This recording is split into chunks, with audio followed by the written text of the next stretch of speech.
Hello and welcome back to Career Planet. Dear students, we are studying our chapter solution यानी कि विलयन। तो विलयन की पिछली क्लासेस में हमने डिस्कस किया था परासरण, परासरण दाब, अंतः परासरण, बाह्य परासरण और उससे रिलेटेड कुछ न्यूमेरिकल्स। आज की क्लास में हम डिस्कस करने वाले हैं अणुसंख्यक गुणधर्मों के असामान्य मान यानी कि abnormal values of colligative properties. अब बच्चों, अणुसंख्यक गुणधर्म क्या? तो हम कहेंगे अणुसंख्यक गुणधर्म विलयन के वे भौतिक गुण जो उसमें मिलाए गए विलय कणों की संख्या पर निर्भर करते, है ना। तो हम कहेंगे कि भाई विलय कणों की संख्या पर डिपेंड करने वाली जो भी फिजिकल प्रॉपर्टीज है, जो भी भौतिक गुण है, वो अणुसंख्यक गुणधर्म। हमने कहा था 4 तरह के हैं। पहला वाष्प दाब का अपेक्षिक अवनमन, दूसरा क्वथनांक उन्नयन, तीसरा हिमांक अवनमन और चौथा परासरण दाब। ठीक है। अब बच्चों, अगर मैं विलय को विलायक में घोलूं, ठीक है, लाइक मैंने ग्लूकोज ही घोला, तो ग्लूकोज का फॉर्मूला क्या है? C6H12O6। पानी में जाएगा तब भी क्या रहेगा? C6H12O6। यानी अगर मैं 1 मोल घोलती हूँ तो 1 मोल रहता है, उसमें कोई लड़ाई झगड़ा नहीं है। मान लो मैं शुगर घोल देती हूँ, शुगर का फॉर्मूला क्या है? C12H22O11। मान लो 1 मोल घोला, पानी में गया तब भी C12H22O11, किसी तरह का कोई लड़ाई झगड़ा नहीं है। 1 मोल घोला, 1 मोल है। मान लो यूरिया घोल दिया, तो बच्चों यूरिया का फॉर्मूला है NH2CONH2। डिसॉल्व करने के बाद तब भी NH2CONH2, यानी कि विलय विलायक में जाने के बाद में बिल्कुल परिवर्तित नहीं होता, घुल जाता है, ना तो अपने आयनों में टूटता है, ना 2 का 1 हो जाता है, संगुणन नहीं होता, ना ही वियोजन हो जाता है। तो हम कहेंगे ना तो संगुणन होता है ना वियोजन होता है, मतलब प्रॉपर चल रहा है, सब कुछ सिस्टमैटिक चल रहा है, जैसा हमने पढ़ा है वैसा, है ना। यानी अणुधर्म अणुसंख्यक गुणधर्मों के जो मान है वो है सामान्य मान, नॉर्मल वैल्यूज, या आप कह दो सैद्धांतिक मान, थियोरेटिकल वैल्यूज। मतलब थियोरी में हमने जो फॉर्मूला पढ़ा है उसको अप्लाई कर दो, आंसर आ जाएगा और सेम आएगा, कहीं कोई गुंजाइश नहीं है गलत होने की। ठीक है। लेकिन मैंने कहा कि नहीं, तुम NaCl घोलो। अब NaCl आते ही विद्युत अपघट्य हो गया। NaCl तुम्हें तो लग रहा है मैं 1 मोल घोल रहा हूँ, घोलने के बाद तो बच्चों वाटर में डिजोल्व करने के बाद NaCl, Na+ अलग, Cl- अलग, तो 1 मोल का पानी में जाके 2 मोल हो गया ना, 2 टुकड़े हो गए, तो 1 मोल Na+ मिलेगा, 1 मोल Cl- मिलेगा। तो बच्चों 2 आयन, कणों की संख्या दुगनी हो गई। तो हमने तो ये पढ़ा था कि भाई विलयन के भौतिक गुण जो उसमें मिलाए गए विलय कणों की संख्या, मोलों की संख्या पर निर्भर करते। तो अगर वियोजन हो गया, कणों में टूट गया, तो संख्या बदल गई ना। तो हम कहेंगे हाँ NaCl में तो बदल गई, कुछ और ले लो, AlCl3 ले लो, तो तुम कहोगे AlCl3 भी टूट जाता है, 1 एल्यूमिनियम + 3, 3 Cl-, टोटल आयन 4 हो गए। तो हम कहेंगे ये भी टूट गया। तो बच्चों अगर टूटता जाएगा तो कणों की संख्या बढ़ती जाएगी। और अगर मैं कहूँगी छोड़ो, तुम तो है ना बेंजीन ले लो विलायक और कार्बोक्सिलिक अम्ल घोल दो, तो बच्चों बेंजीन विलायक में कार्बोक्सिलिक अम्ल लाइक एसिटिक एसिड ले लो, बेंजोइक एसिड ले लो, वो द्विलक बनाते। तो द्विलक का मतलब है 2 अणुओं का जुड़ना, 2 कणों का जुड़ना, है ना। अब मैंने तो सोचा मैं 2 मोल घोल रही हूँ, पानी में जाके या बेंजीन में जाके मैंने देखा कि 2 का 1 हो गया, बेंजीन लेना पड़ेगा, पानी में तो आयनित हो जाएगा, है ना। तो बेंजीन विलायक के अंदर एसिटिक एसिड द्विलक का निर्माण करता है, मतलब 2 का 1 हो जाता है। तो कणों की संख्या घट गई, तो कणों की संख्या चेंज हो रही है। 2 ही केस है, या तो संगुणन हो या वियोजन हो, हमारी वैल्यूज चेंज हो जाएंगी। क्यों? क्योंकि हमारी वैल्यूज जो है, अणुसंख्यक गुणधर्म जो है, वो डायरेक्टली था कि कणों की संख्या पे, विलय के मोलों की संख्या पे डिपेंड करेंगे। अब आप तो विलय के मोलों की संख्या बदल रहे हो, तो विलय के मोलों की संख्या बदलते ही क्या हो जाएंगे? मान बदल जाएंगे। तो अब जो मान मिलेंगे बच्चों वो सामान्य मान नहीं है, वो असामान्य मान है, एबनॉर्मल वैल्यूज है, या आप कह दो ऑब्जर्व्ड वैल्यूज है, प्रेक्षित मान है। तो आज का हमारा टॉपिक यही है कि भाई अणुसंख्यक गुणधर्मों के असामान्य मान क्या है। तो पहले सामान्य से स्टार्ट करेंगे, तो हम देखेंगे अणुसंख्यक गुणधर्मों के असामान्य मान। तो पहले तो अणुसंख्यक गुणधर्म क्या है? तो बच्चों किसी विलयन के वे भौतिक गुण जो उसमें मिलाए गए विलय कणों की संख्या पर निर्भर करते हैं, अणुसंख्यक गुणधर्म कहलाते हैं। ओके, कोई इश्यू नहीं। यदि किसी विलय को शुद्ध विलायक में घोलने पर इसके कणों का न तो संगुणन होता है, मतलब कण जुड़ेंगे नहीं, न ही वियोजन होता है, तो अणुसंख्यक गुणधर्मों के प्राप्त मान सामान्य मान या सैद्धांतिक मान कहलाते हैं। नॉर्मल वैल्यूज मिलेंगी, थियोरेटिकल वैल्यूज मिलेंगी, तो हम कहेंगे सामान्य मान या सैद्धांतिक मान। ओके, परेशानी कब शुरू हुई? तो हम कहेंगे परेशानी शुरू होती है जब क्या होता है? वियोजन या संगुणन। तो अब हम देखते हैं यदि विलेय कणों को विलायक में घोलने पर क्या हो जाए। तो बच्चों यदि विलेय कणों को विलायक में घोलने पर इसका वियोजन हो जाए, ठीक है, या संगुणन हो जाए, तो अणुसंख्यक गुणधर्मों के प्राप्त मान सैद्धांतिक मान से अलग होते हैं, डिफरेंट होते हैं, और इन्हें हम क्या कहते हैं, प्रेक्षित मान और प्रायोगिक मान। तो बच्चों वेंट हॉफ ने क्या किया, तो वेंट हॉफ नामक वैज्ञानिक ने अणुसंख्यक गुणधर्म के प्रेक्षित मान और सैद्धांतिक मान में संबंध दिया, जिसे हम क्या कहते हैं, वेंट हॉफ गुणा। मतलब ले दे के दो वैल्यू हैं, ग्लूकोज डालो या NaCl डालो, तो ग्लूकोज डालो तो 1 का 1 रहेगा, NaCl डालो तो 1 का 2 हो जाएगा, और एसिटिक एसिड डाल दो बेंजीन में तो 2 का 1 हो जाएगा। NaCl 1 पानी में गया, Na अलग Cl अलग, Na प्लस Cl माइनस, 1 का 2 हो गया। एसिटिक एसिड बेंजीन में जाएगा तो द्विलक बनाएगा, द्विलक मतलब दो जनों का जोड़ा, ग्रुपिंग हो जाती, कंबाइन हो जाते हैं हाइड्रोजन बॉन्ड की वजह से, तो 2 डाला और 1 हो गया। तो 3 केस है, एक तो कुछ ना हो, एक वियोजन हो, एक संगुणन हो, तो 3 केसेस पढ़ लेंगे, है ना। तो बच्चों वेंट हॉफ ने क्या किया, इनके बीच में रिलेशनशिप स्टैब्लिश किया। अब है क्या, तो बच्चों वेंट हॉफ गुणांक यानी आई लिख देते हैं। तो वेंट हॉफ क्या कहता है कि भाई आप आई निकालिए, तो आई जो है आई क्या है, तो बच्चों आई है अणुसंख्यक गुणधर्मों के कौन से मान, I इक्वल्स टू अणुसंख्यक गुणधर्मों के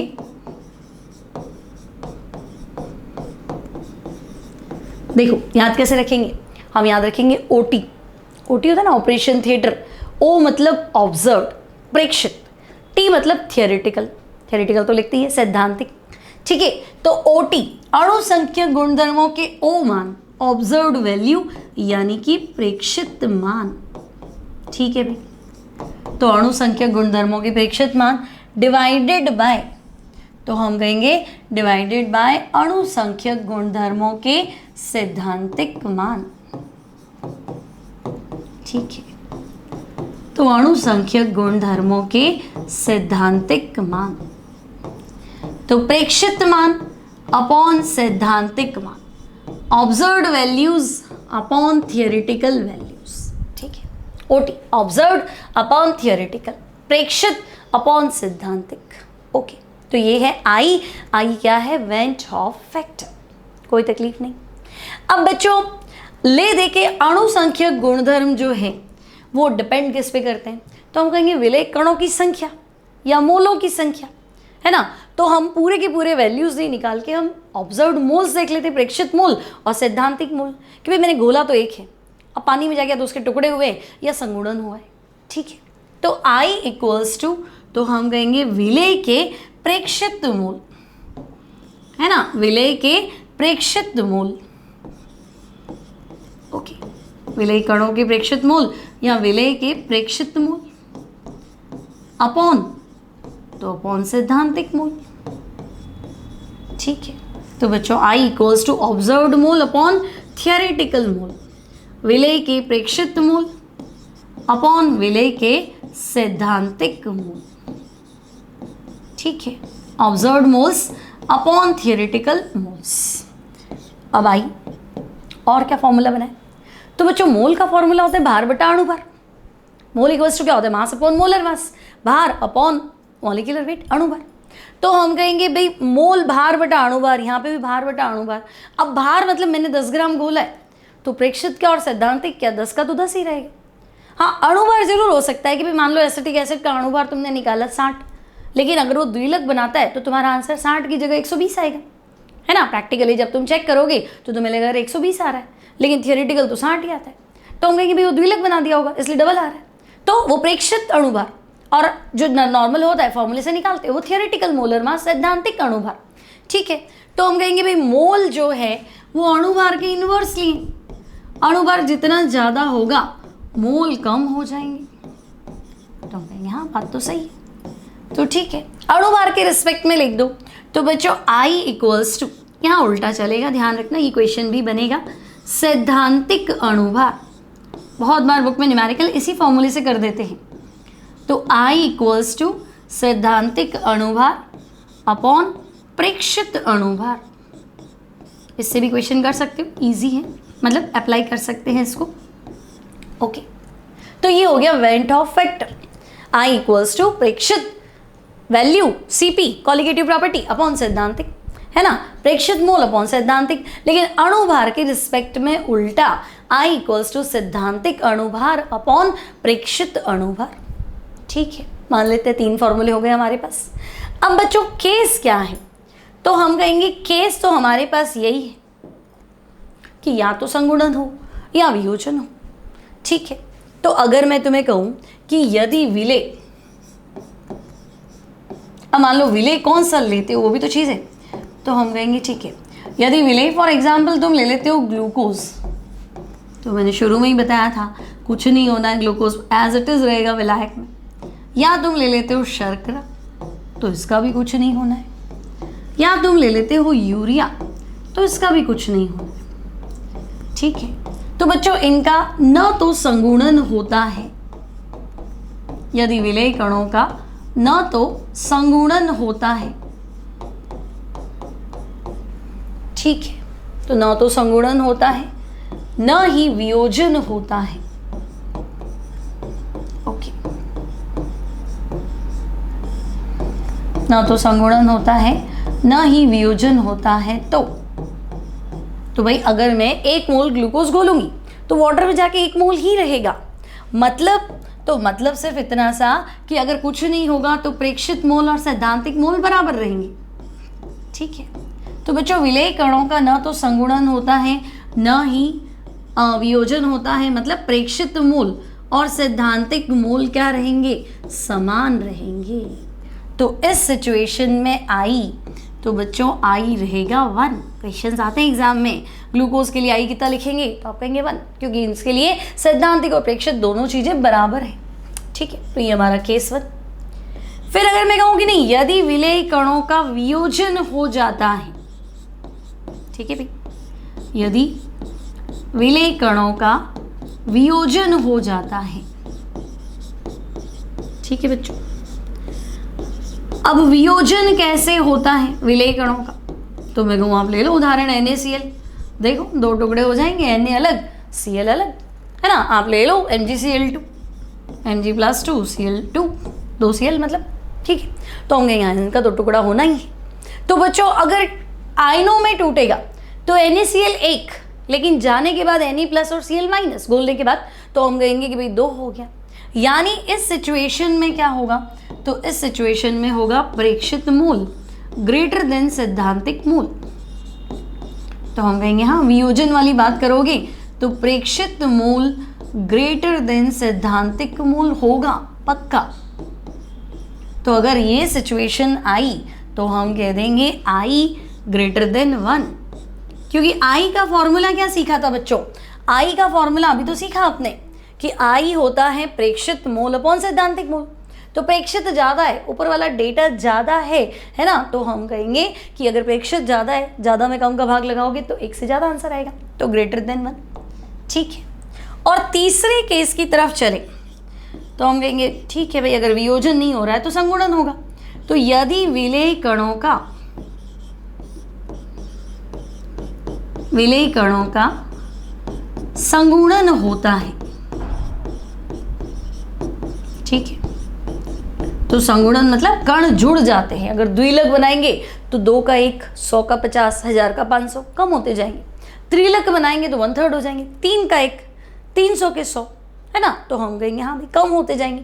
ठीक है, संगुणन कब होगा, तो तुम कहोगे बेंजीन में एसिटिक एसिड, उदाहरण याद रखना है। संगुणन का केस क्या है, तो बेंजीन में एसिटिक अम्ल,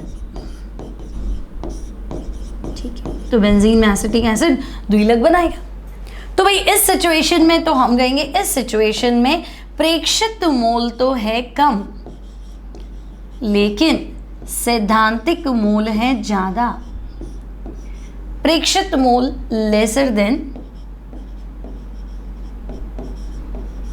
ऑब्जर्व्ड मोल लेसर देन थियोरेटिकल मोल।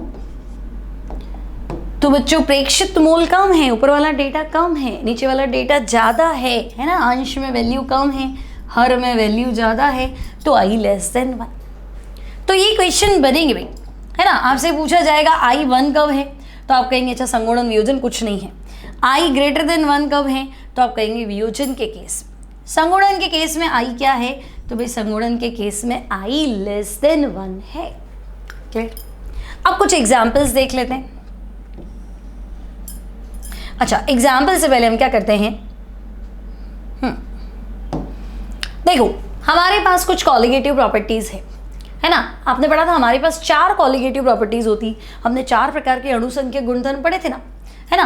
कौन से, तो हमने देखा था वाष्प दाब का अपेक्षिका उन्नमन, है ना। RLVP क्या था, तो हम कहेंगे वाष्प दाब का अपेक्षिका उन्नमन। दूसरा अणुसंख्यक गुणधर्म कौन सा पढ़ा था, तो हम कहेंगे क्वथनांक उन्नयन। तीसरा हिमांक अवनमन, और चौथा तो परासरण दाब।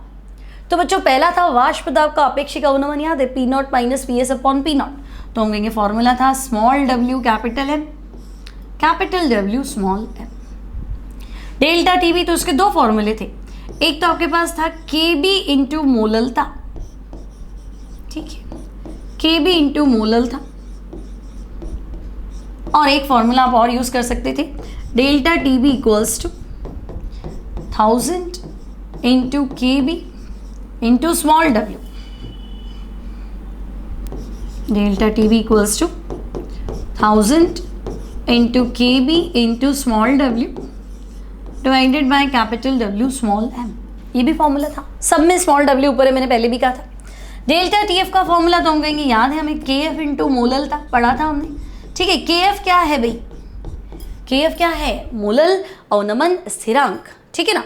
और डेल्टा TF का फॉर्मूला तो हम कहेंगे एक फॉर्मूला और था, बोलो क्या था, 1000 into KF into small w divided by capital W small m, ये भी फॉर्मूला था। और पाई, तो भाई पाई का एक फॉर्मूला था, पाई इक्वल्स टू CRT।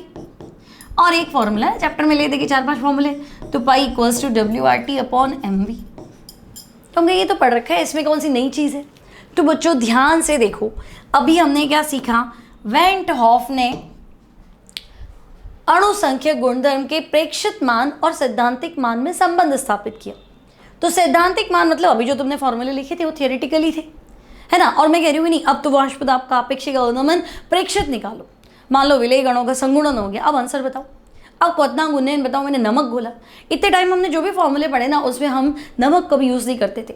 हम हमेशा विद्युत अनअपघट्य जो आयनों में नहीं टूटता उसको यूज़ करते थे, ठीक है, ताकि आई 1 रहे, तो हमारी कोई टेंशन नहीं थी। लेकिन अब हम कहेंगे भाई अब असामान्य मान पढ़ रहे, तो असामान्य मान या प्रेक्षित मान कैसे निकाले, तो सैद्धांतिक मान इधर ले जाओ। तो तुम कहोगे प्रेक्षित मान आएगा, सैद्धांतिक मान को इधर ले जाओ और आई से क्या कर दो, मल्टीप्लाई कर दो, तो आ जाएगा हमारा आंसर, है ना। तो अगर मैं तुम्हें कहूँ कि भाई अणुसंख्यक गुणधर्म के मुझे तो प्रेक्षित मान बताओ, ऑब्जर्व्ड वैल्यू बताओ, तो तुम कहोगे बिल्कुल जो भी सैद्धांतिक मान है उसको आई से मल्टीप्लाई कर लेते हैं, हमारा आंसर तैयार। और आई तो मैंने आपको सिखाया है अभी, आई क्या मोलों के हिसाब से निकाल देंगे, अणुभार के हिसाब से निकाल देंगे, ठीक है। तो हम कहेंगे अब तो 4 फॉर्मूले हैं हमारे पास, है ना, अणुसंख्यक गुणधर्म के 4 फॉर्मूले, ठीक है।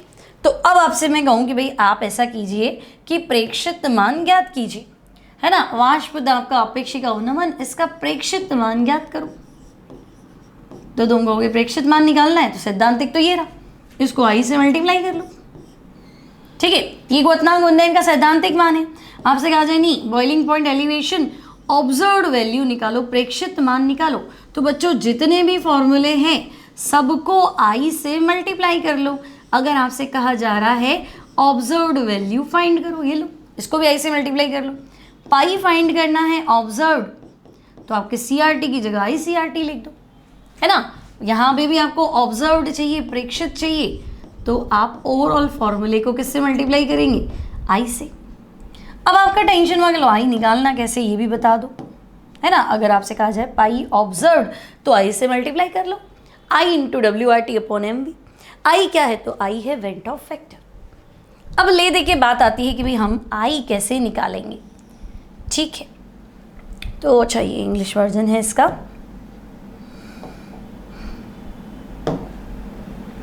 ठीक है। तो अब बच्चों आई कैसे निकालें, तो हम मान लेते हैं कि चलो फॉर एग्जाम्पल मैंने आपसे कहा NaCl, ठीक है, और देखो मैंने ऐसा मान लिया कि इसका अल्फा 100% है। अब ये क्या नई चीज़ है, अल्फा 100% है, तो अल्फा 100% मतलब NaCl को मैंने घोला और मैंने ये मान लिया 100% डिजोल्व हो गया। ऐसा नहीं कि 10%, 20%, 30%, जैसे लास्ट ईयर सामने अवस्था में पढ़ा था, रासायनिक सामने में पढ़ा था कि भाई PCl5 घोला या PCl5 को हमने गर्म किया तो 20% वियोजित होता है, तो वो नहीं, 20% वियोजित होगा तो फिर अल्फा भी चाहिएगा। हम मान के चलते हैं अल्फा 100% है। अब आप केस बताओ, तो देखो NaCl को अगर आप लेते हैं 1 मोल, ओके, तो बच्चों अगर इसको जल में विलय करते हैं तो ये Na प्लस और Cl माइनस, एक्वस लिख दो, जलीय विलयन है, तो 1 का 2 हो जाता है ना, 1 मोल Na और 1 मोल Cl, आंसर कितना हो गया, तो हम कहेंगे 2। तो बच्चों ये तो है सैद्धांतिक मोल, मैंने तो 1 मोल घोला था, तो जो आपने डिसॉल्व किया दैट इज थियोरेटिकल, कि हम तो अपने फॉर्मूले में 1 मोल रखने वाले थे आंसर, लेकिन ये तो 1 का 2 हो गया ना, तो ये हो गया प्रेक्षित मोल, और प्रेक्षित मोल कितना हो गया, तो हम कहेंगे 2 हो गया, ठीक है।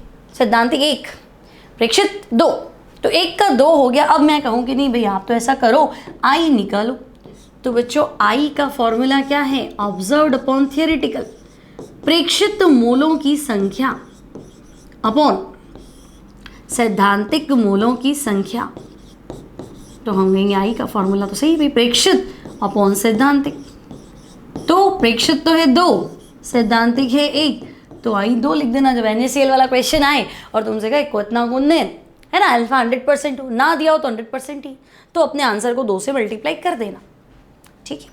और कुछ देखें तो मान लो हम सेकंड केस ले लेते हैं, मान लो आपके पास जो है बच्चों AlCl3 है, ठीक है। अभी इसमें भी आप मान के चलो अल्फा 100% है, घुला और पूरी तरह से घुल गया, ठीक है। तो बच्चों AlCl3 कैसे आयोनाइज्ड होगा, तो हम कहेंगे Al+3 और 3Cl माइनस, ठीक है, एक एल्यूमिनियम आयन और 3 Cl माइनस। अब बच्चों एक AlCl3 मतलब 1 मोल और एक एल्यूमिनियम 3 क्लोराइड, तो टोटल कितने हो गए, तो हम कहेंगे 4 मोल। तो ये खुद तो है 1, टूटने के बाद ये कितना आया 4, तो बच्चों प्रेक्षित मोल है 4।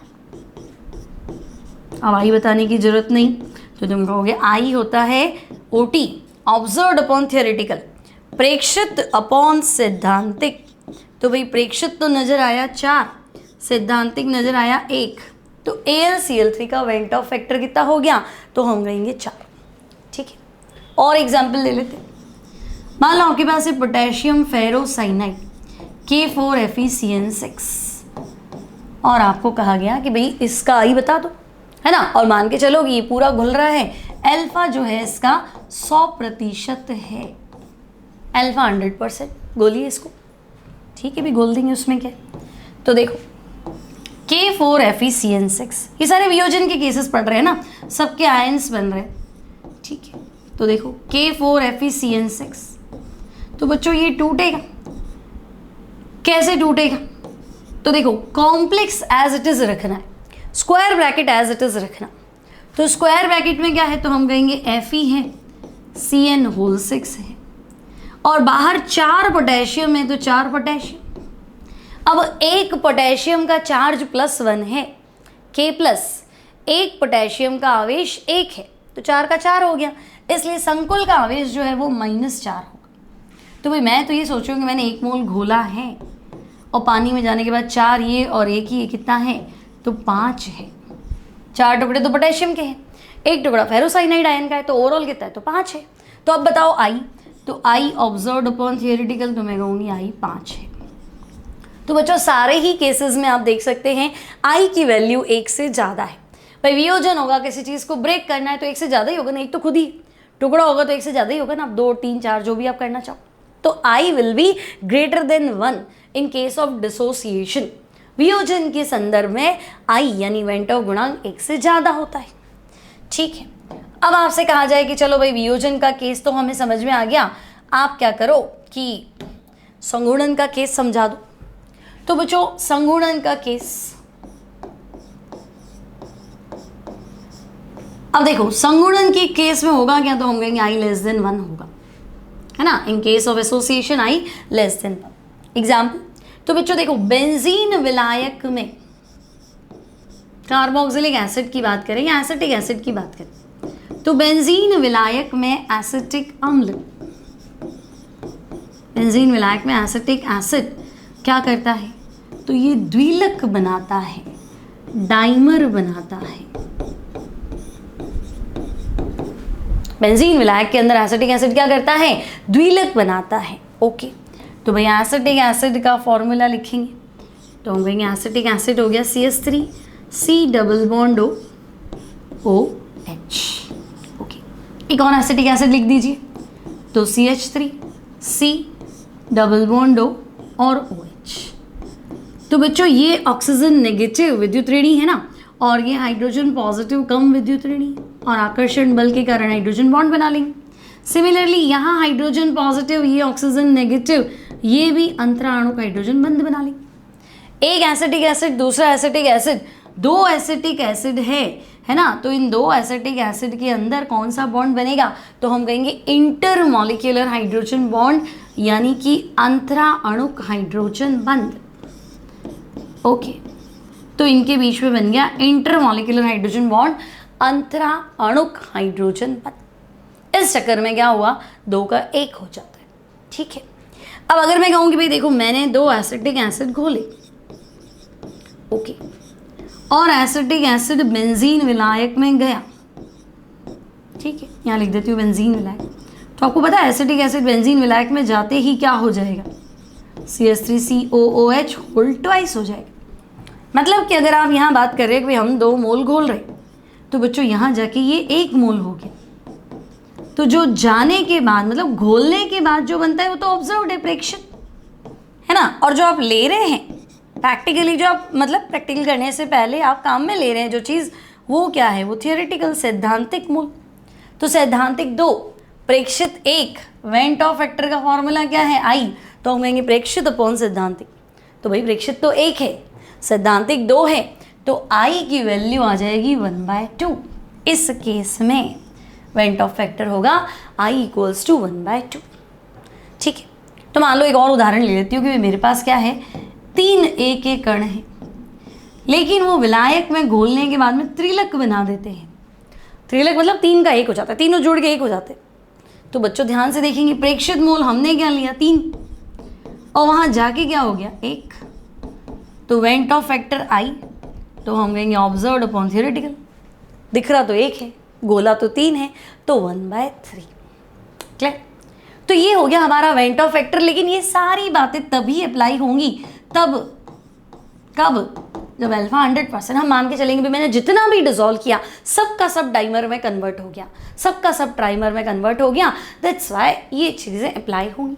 भाई आई की वैल्यू इतनी आई है ना। मान लो कोई केस पड़े कि भाई एसिटिक एसिड द्विलक बनाता है लेकिन संगुणन की मात्रा 30% है, तो तुम कहोगे यार अब ये सारी चीज़ें 30% पे आ गई, मतलब 100 मोल घोले तो द्विलक में मुझे तो ऐसा लग रहा था 100 का 50 हो गया, लेकिन 100 का 30% ही कन्वर्जन है, मतलब 100 में से 30 अणु ही हैं जो द्विलक बनाते, तब द्विलक तो 15 हो गए ना, तो गड़बड़ हो जाएगी, सारे वैल्यू सारे फॉर्मूले सेट नहीं होंगे। तो क्या करेंगे, तो हम अल्फा का रोल ले रहे हैं ना, वियोजन की मात्रा, संगुणन की मात्रा और आई में रिलेशन, तो 2 छोटे छोटे डेरिवेशन है, उनसे आपका कॉन्सेप्ट और क्लियर हो जाएगा। ठीक है, अब इनको पढ़ने से पहले बच्चों एक क्वेश्चन भी कर लेते हैं हम।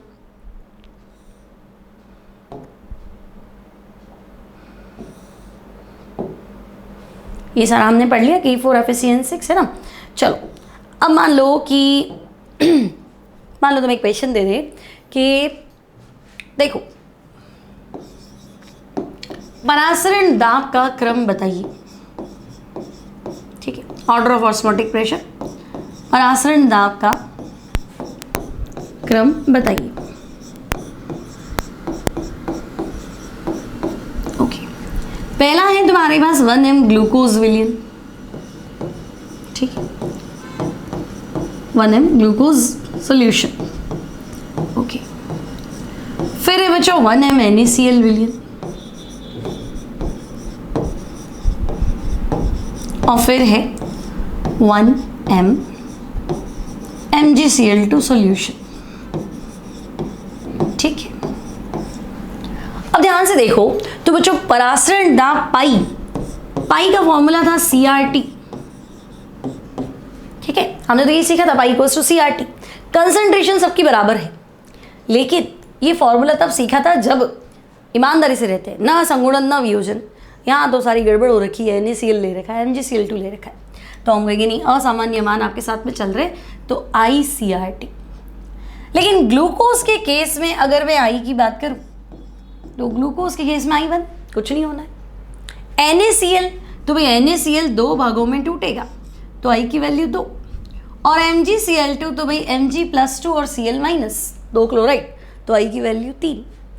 अब आप चेक कर सकते हैं भाई C1 C2 C3 बराबर है, लेकिन I से तो चेक करना पड़ेगा ना, I सबसे ज़्यादा किसका है, तो I MgCl2 सबसे ज़्यादा है ना, तो पाई MgCl2, तो हम कहेंगे CRT ICRT, तो I कितना है 3, C कितना है 1, RT।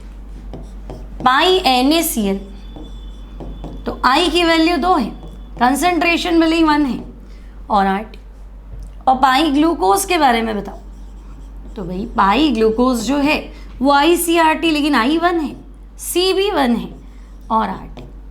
तो अब तुम्हें आंसर नजर आ गया बच्चों, ये कॉम्पिटिशन में बहुत बार आ चुका है, तो हम कहेंगे अच्छा भाई अब तो सीधी सी बात है, पाई MgCl2 greater than pi NaCl greater than pi glucose.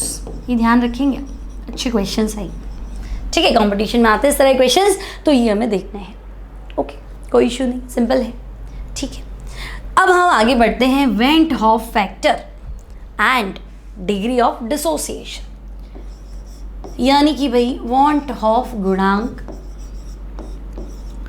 Want half गुणांक व वियोजन की मात्रा। वेंट हॉफ गुणांक हो गया I और वियोजन की मात्रा यानी कि अल्फा,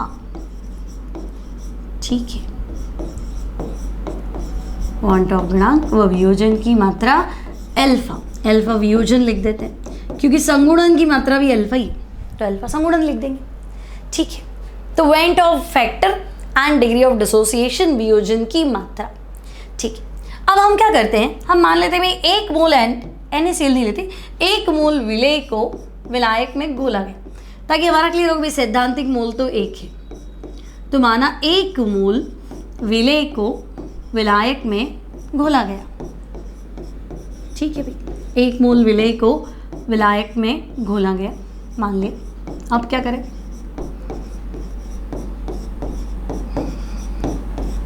तथा वियोजन की मात्रा, मतलब हम मान के चलते हैं कि पूरा पूरा नहीं टूट रहा, 10%, 20%, 30%, 90% टूट रहा है, लेकिन 100% नहीं है, ठीक है।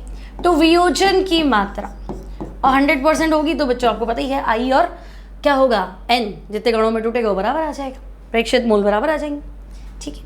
वियोजन की मात्रा अल्फा है, ठीक है, तथा कितने कणों में टूट रहा है, तो भाई जैसे NaCl में तुमने बोला 2 कणों में टूटेगा, AlCl3 में 4 कणों में टूटेगा, K4FeCN6 में 5 में टूटेगा, तो अब यहाँ क्लियर नहीं है, तो हम कहेंगे तथा यह N कणों में वियोजित होता है, N टुकड़े होते हैं, ठीक है भाई, N कणों में वियोजित होता है। ओके, अब क्या करें, N पार्टिकल्स में टूट गया, अब हम देखते हैं कि भाई मान लो तुम्हारे पास एक विलेय है एक विलेय है A जिसके N पार्ट्स है, टूट गया तो A और N नंबर ऑफ मॉलिक्यूल्स कितने में टूट रहा है, ठीक है। तो भाई सैद्धांतिक मोल हम कितना घोल रहे हैं, तो हमने पहले ही थ्योरी में एक्सप्लेन कर दिया भाई हम तो 1 मोल डिसॉल्व करेंगे, तो सैद्धांतिक मोल 1। शुरू की बात करें टाइम 0, तो टाइम 0 पे तो ये चीज़ है ही नहीं, तो इसको 0 कर दो, ठीक है। अब 1 में से अल्फा भाग जाएगा, भाई आप 100% तो नहीं तोड़ रहे हो ना, 10% 20%, तो 1 में से इसका अल्फा पार्ट टूटेगा, बनेगा कितना, तो हम कहेंगे N अल्फा, भाई जितना इसका कम होगा उतना तो बनेगा, लेकिन अगर ये 2 कणों में टूटा तो 2 से मल्टीप्लाई करेंगे, ये 3 में टूटा तो 3 से मल्टीप्लाई करेंगे, तो भाई ये N में स्प्लिट होगा तो N से मल्टीप्लाई करो। ओके, तो अब प्रेक्षित मोल बताओ, क्योंकि अब मुझे लग रहा है भाई आपने पूरा तो डिसॉल्व हुआ नहीं है, तो प्रेक्षित मोल मतलब इसमें से कितना गया वो बच जाएगा बचा हुआ, प्लस ये कितना बना, तो 1 माइनस अल्फा और उधर क्या हो गया n अल्फा। ठीक है, अब क्या करें, तो अब आप आई निकालो, आई का फॉर्मूला, तो हम कहेंगे आई तो था प्रेक्षित मूल अपॉन सैद्धांतिक मूल। ठीक है, तो आई है प्रेक्षित मूल अपॉन सैद्धांतिक मूल। अब प्रेक्षित तो ऑब्जर्वेशन तो ये है 1 minus alpha plus n alpha. ठीक है, 1 minus alpha plus n alpha, और सैद्धांतिक कितना है 1, तो बच्चों एक इधर ले जाओ, तो i equals to 1 minus alpha plus n alpha. अभी अल्फा इधर ले आओ, i उधर ले आओ, तो alpha minus n alpha equals to 1 minus i। अभी अल्फा कॉमन ले लो, तो 1 minus n equals to 1 minus n into alpha equals to 1 minus i। तो बच्चों अल्फा वियोजन यानी वियोजन की मात्रा का फॉर्मूला क्या है, तो हम कहेंगे 1 minus I upon 1 minus N. ठीक है, अल्फा वियोजन आएगा 1 minus I upon 1 minus N. ठीक है, आई वेंट ऑफ फैक्टर है, एन कितने गणों में वियोजित होता है, अल्फा यानी कि वियोजन की मात्रा। क्लियर, शुरू में एक टाइम 0 है, अभी तो गोला ही है, टाइम 0 है, घुलते ही थोड़ा ना, थोड़ा टाइम लगेगा डिजोल्व होने में, तो इनिशियली 0, फिर कुछ हिस्सा घुलेगा, जितना घुलेगा उतना बनेगा, लेकिन वो टूट रहा है कणों में, n कणों में, तो n से मल्टीप्लाई कर लो। अब प्रेक्षित मोल जो हो रहा है प्रोसेस वो तो ये है, सैद्धांतिक हमारे हाथ में तो ये था, तो आई प्रेक्षित अपॉन सैद्धांतिक, वैल्यू पुट कर दो, अल्फा निकाल लो, सिंपल। अब ये तो है वियोजन की मात्रा। एक और केस बनेगा बच्चों संगुणन की मात्रा, उसको भी देख लेते हैं। तो नेक्स्ट हेडिंग लगाएंगे आप वांट ऑफ फैक्टर, यानी कि वांट ऑफ गुणांक व संगुणन की मात्रा। Van't Hoff factor and degree of association, संगुणन की मात्रा यानी अल्फा संगुणन। ठीक है, संगुणन की मात्रा ज्ञात कर लेते हैं। अब करना क्या है, तो मान के चलते हैं कि भाई हम 1 मोल विलेय को घोल रहे हैं। ठीक है, तो माना 1 मोल विलेय को विलायक में घोला गया।